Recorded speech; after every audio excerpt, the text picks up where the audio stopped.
Hello everybody and welcome back to my channel Blue Lady Couture and welcome to my sewing room. I am bringing you another sewing vlog today. This video is also going to be another Regency sewing vlog and it forms the next instalment in the monumental task I have set myself to sew my way through the decades from 1800 to the 1910s. In my previous videos, I have focused on making some bodice petticoats, one of which is this silk one here. I made a cotton one as well.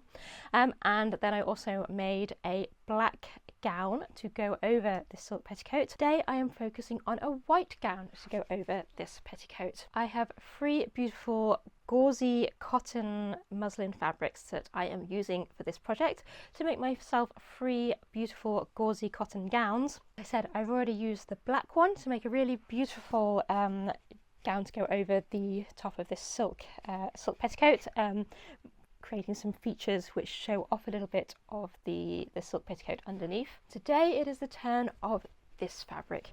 Now do excuse me, it has just come off the air after being washed, ready for sewing today, but it hasn't been ironed yet. That's my first task after I've done this introduction for you.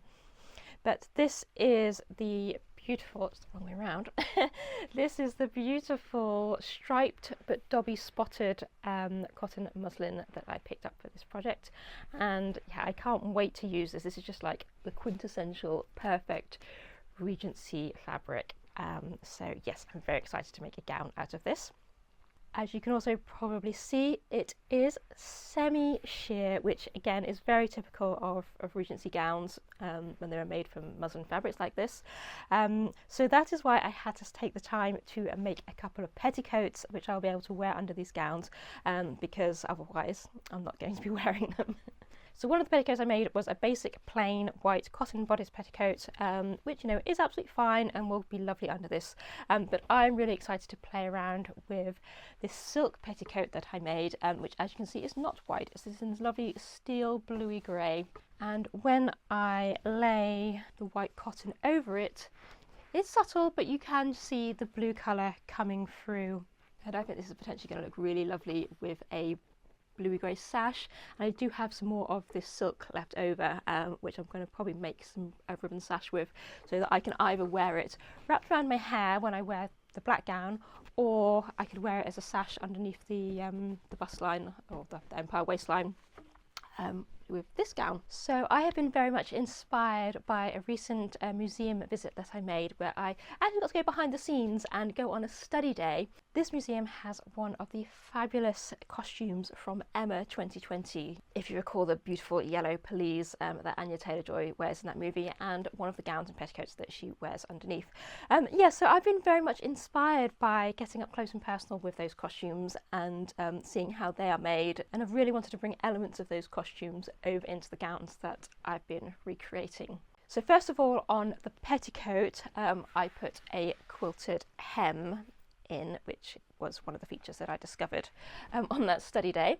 And then on the black gown, I played around with some lovely gathering details that were featured on the sleeves. But today on this gown, I want to focus on the bodice detail, and that's because it's a lovely, sweet little, not a full crossover, but it has an element of crossover in it, and then it has a little a V-shaped insert in the neckline. And I think that's going to look really lovely in this fabric. Then the sleeves of this gown, I am going to do essentially the same as the sleeves on the petticoat, because that's just a way of ensuring that this petticoat works really well with this particular gown. So it works great with the black gown I've made, but if I make the sleeves in exactly the same pattern as the petticoat sleeves, then in theory, you know, this sleeve is going to act fully as a lining underneath that sleeve, so the whole gown will look like it's lined essentially in the blue silk, which I think will be a really lovely effect. But then I kind of had this idea, all the Regency gowns I've ever made have been short sleeved ones, because it's easier, it uses less fabric, and obviously they're very, very prevalent in the Regency era. But you know, I live in the UK and thin gauzy dresses and short sleeve dresses, you know, they're not always ideal. And yes, of course, you can wear Spencer's, pelisse, overgowns, shawls, wraps, things like that over them, you know, which is great. But you know, sometimes you just want that longer sleeve. So I'm interested to play around with, if I do this shorter sleeve with the cuffed band on it, I think I might be able to play around with putting a detachable false long sleeve on this particular gown, which again is something that is very common in the Regency era. Although, as I understand it, they tended to be basted in, or hand tacked in every time you wanted to wear them, which that's fine if you have the time to do that, in the mornings when you want to throw on your gown, just like, oh, I'm just going to tack my sleeves in today. But I kind of want a more functional and more versatile and less faff, less faffy way of putting the sleeves, all these false sleeves in.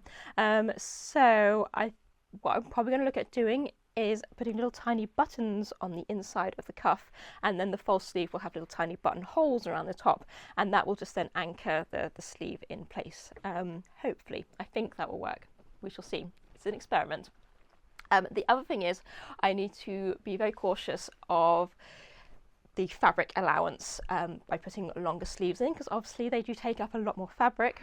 Now, I do have 10 meters of this fabric, but the reason I have 10 meters is because I want to be able to offer at least a couple of these gowns additionally in my Blue Lady Couture shop, which, if you aren't aware, that is where you can order made-to-measurement versions of some of the items that I've made across this channel and have them as part of your own historical wardrobe. So yes, so I have 10 meters of this fabric, out of which I should be able to get 3 gowns. So I'm allowing 3 meters for each, and then there's a meter spare to give me a little bit of wiggle room. So yes, so I will need to play around with the pattern and just make sure that I can get a false sleeve out of the allowance. Fingers crossed we might be able to get some false sleeves out of here, but don't hold me to that. Keep watching for an update. So first things first, I need to get this fabric ironed so it's nice and flat and not all creased up for laying on the pattern cutting table.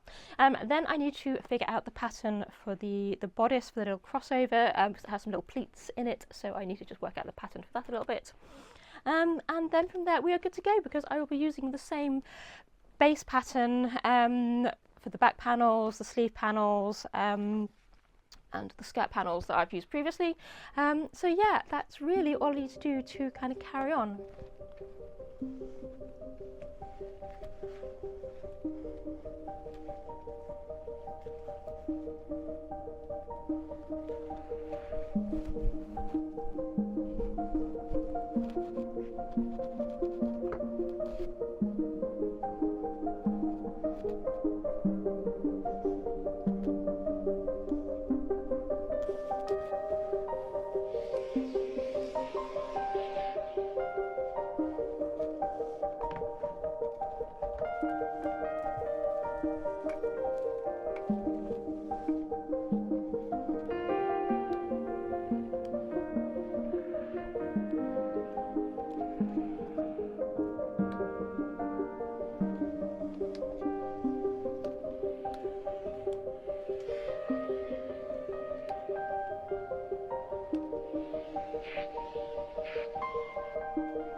Let's have a look at the pictures that I took of the Emma gown bodice when I was on the costume study day.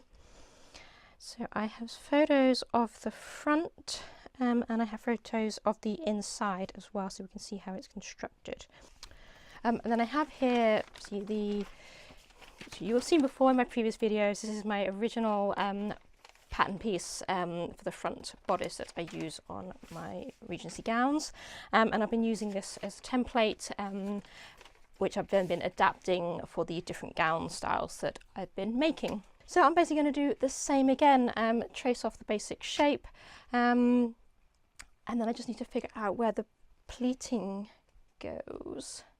Yeah, so I think what I'm going to do is, this pattern piece already has excess in it, which in traditional dressmaking would be the underbust dart, but I tend to incorporate it into the gathering that goes in the underbust.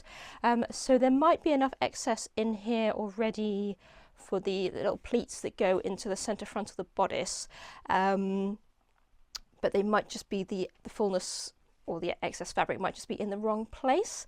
So I think what I might do is cut out a mock-up panel piece, and just see if I can manipulate the fabric to sit where I want it to in those little centre front pleats, or whether I need to adapt the pattern a bit differently.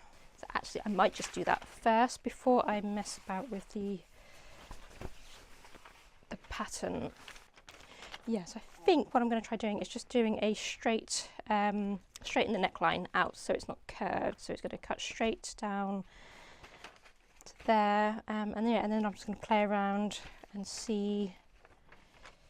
Probably cut a little bit extra underneath here as well, and just see if I can manipulate that fabric to sit where I want it to, and then from there I could perhaps create the pattern from the mock-up panel.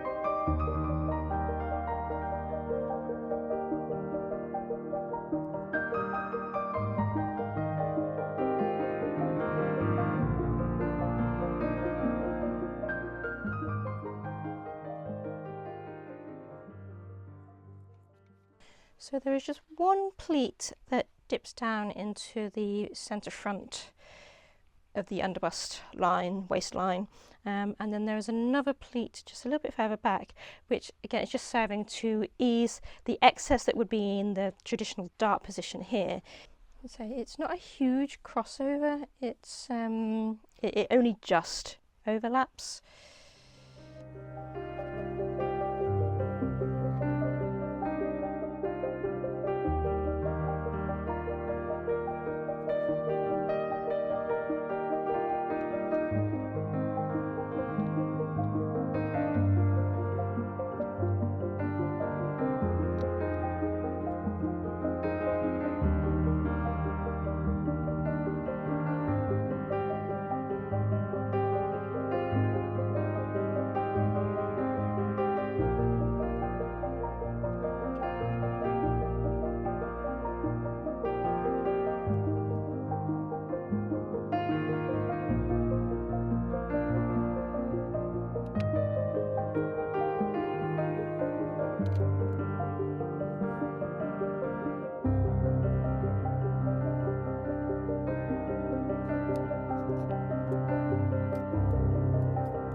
It's like magic. When printing on an industrial scale, it's far faster and more economical to print on large sheets of paper, which are then folded and cut.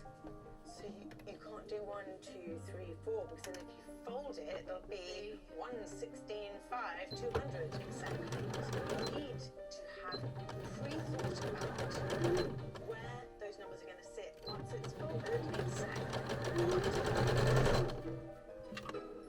To produce the 480 pages of our book requires a total of 10 different impositions. Back in the day, thought the system's done it all for us. It would take no Jane Austen. In fact, there'd be no books. Until the 1880s, books were printed with metal typesetting blocks of text, which had to be arranged by hand, a slow and laborious process. Today, our factory uses a much faster method called lithography, which substitutes individual typesets for large sheets of 0.3mm thick aluminium called plates.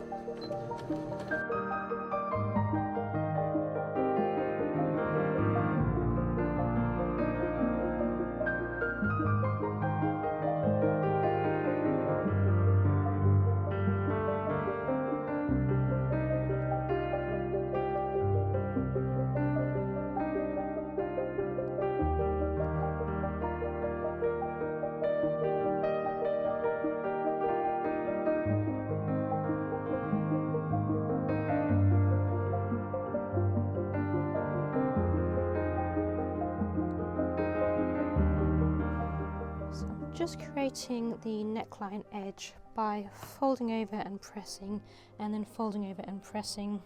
And although this is a curved seam on the back neckline, or curved edge on the back neckline, you can get the material to actually sit around that curve by gently pressing and steaming.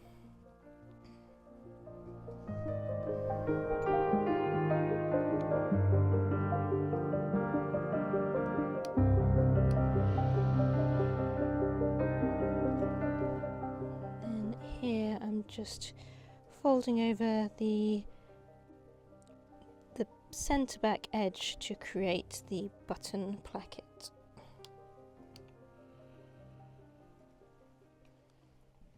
Then, like all my other Regency gowns, I shall stitch these edges down, whip stitch them down by hand, just to give a neater and a more authentic finish, so you don't get the machine stitching showing on that neckline edge.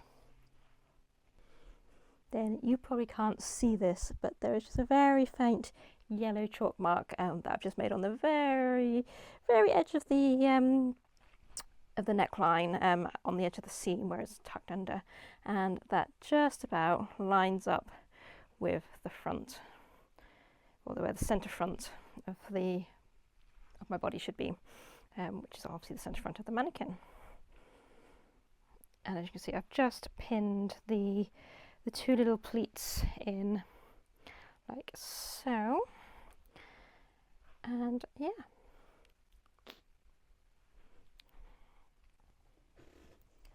So it's time to put the sleeves together. So I have seamed up the sleeve seam, and I have run some gathering stitches around the bottom edge and the top edge, which is going to go into the arm side, and then I have made the sleeve bands as well. I'll machine stitch once it's gathered up, I'll machine stitch this into the bands, and then I will finish off on the outer edge by hand to give that neater, more period finish, and then I will machine sew the upper edge of the top edge of the sleeve into the arm side. And like on my previous gowns and petticoats, I shall then bind the edge to hide all the raw edges on the inside of the bodice.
probably as far as I am going to get today.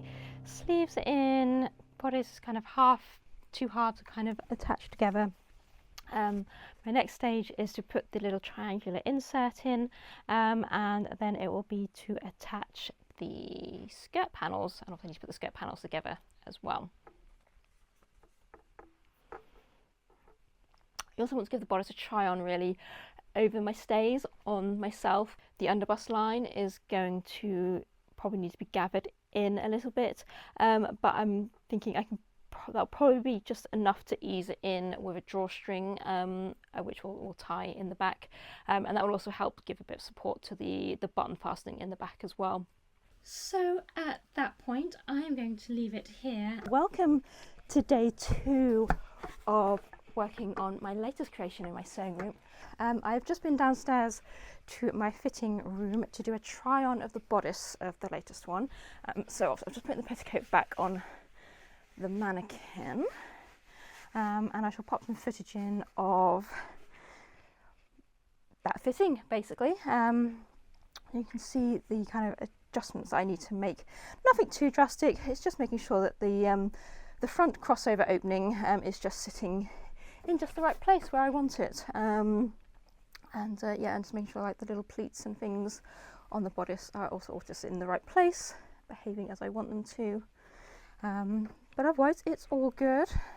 Obviously I'm using a pattern that I have used previously, so it's really just making these little adjustments to change the star lines of the gown, and obviously sometimes I can just change a little bit the way something fits, or and it just needs a little bit more adjustment. So here is the bodice. In the end I didn't have to unpin the front, I was just able to reach the pins holding the back together, so I was able to unpin it and leave all the pins in the front in situ. So now I just need to really tack that in place, because essentially this is not moving from this point now, so I just need to tack these in place. Obviously just remark and cut. I might do that last, but cut the waistline, because I'm just bringing the waistline up a smidge. It's just a little bit dipping too low at the front now, so yeah, I need to just recut that a little bit, and then I need to just create the little the triangular insertion infill piece for the centre of the décolletage. So that is my job. My aim is to try and get this done this morning, and then this afternoon I can put the skirt panels together, and then it's just finishing off details like the buttonholes, hand sewing the hem and things like that. But they're the kind of jobs that I will probably end up doing in front of the TV, stick a Regency adaptation on, and yeah, that's my go-to for finishing off historical gowns. Don't forget, if you like my videos, please give them a thumbs up by clicking the thumbs up icon just below, or you can leave me a comment, and comments actually really help my channel out and encourage YouTube to push it out to more people. You can also subscribe to my channel here on YouTube so you can be notified when my next video goes out, or if you want to go one stage further, you can subscribe to me on my website, which will get you signed up to my newsletter. That will also get you discount in my online shops for Blue Lady Couture, where you can purchase historical clothing made by myself. And then you will also get credited in the end of my YouTube videos, as well as a thank you for supporting my work. There's 3 tiers to choose from. The bottom tier is completely free. Again, links for all those will be in the description down below. On with the sewing. Okay, so I'm just pinning the bodice over the fabric that I'm going to use for the overlay, and then I'll be able to cut kind of extra around it, and then I can fold over the edges and finish those off. I ummed and ahed whether to do the panel with the stripes horizontal across the front of the chest, or whether to do them vertical, and I think I've decided on the vertical method. I think it just creates a nicer kind of effect with the fan shape. The horizontal is just a bit, yeah, just didn't look quite as pleasing to the eye.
So I've just put the back opening of the skirt in, basically I don't like to have seams in the centre back, so it's just a 2-panel gown, but that means I need to put the opening in the main body of the fabric. So obviously I've cut down here, and then I've just very gently just folded over, pressed it, and this will get hand stitched down to give a best finish. And you can also see here the gathering stitches are in place, ready to draw the skirt up and gather it onto the waistline or the underbust line of the bodice.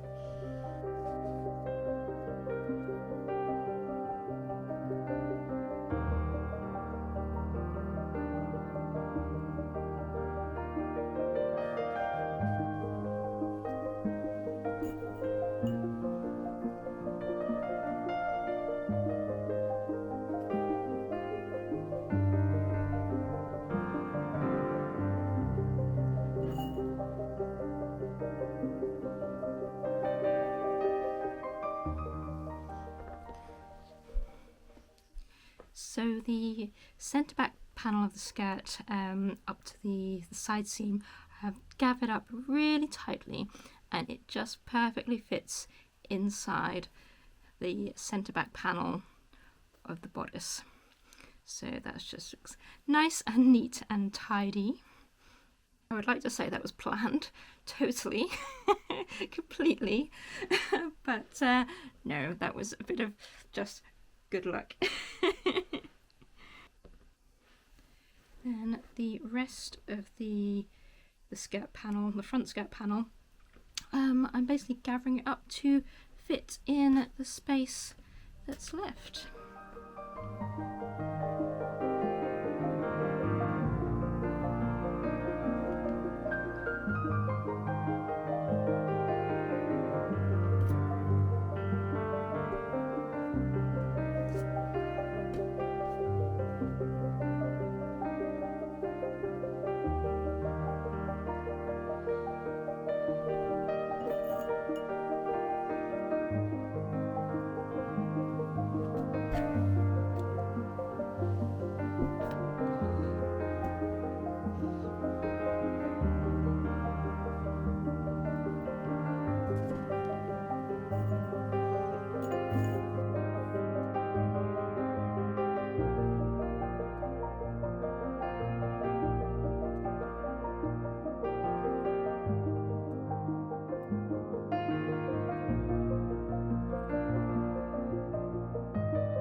So here's your last look at the Emma gown before I do some final finishing off.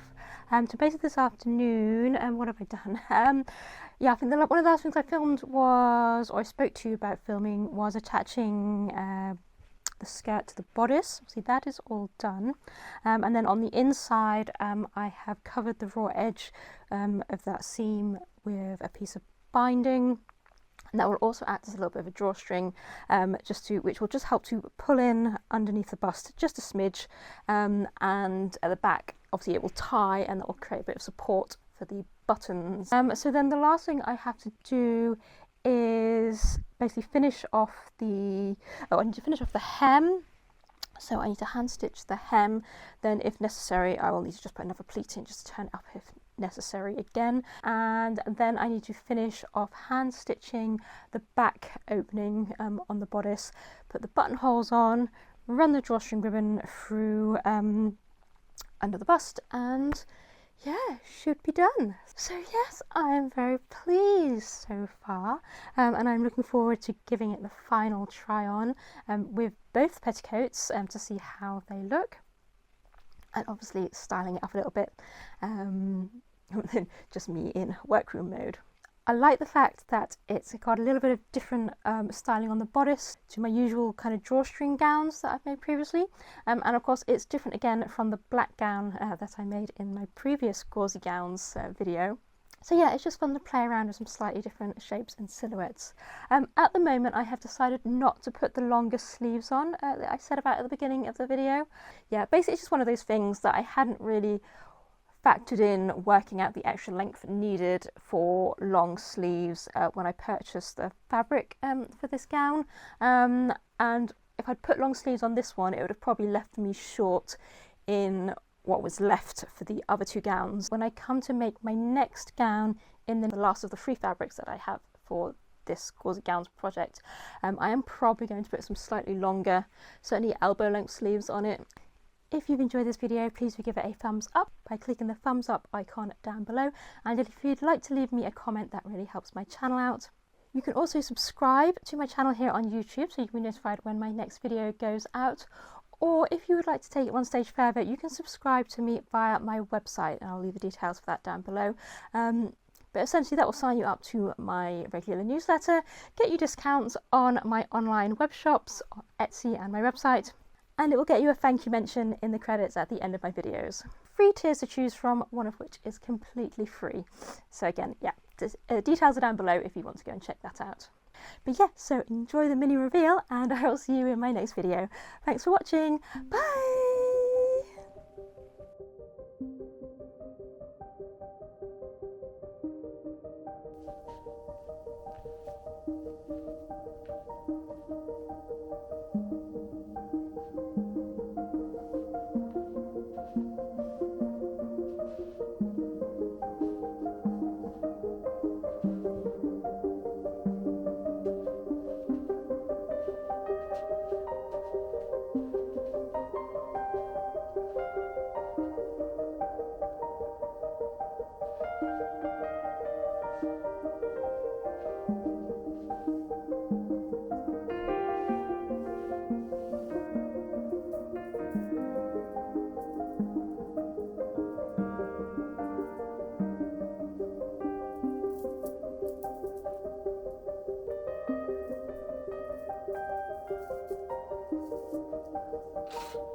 And then on the black gown, I played around with features that were featured. Great English.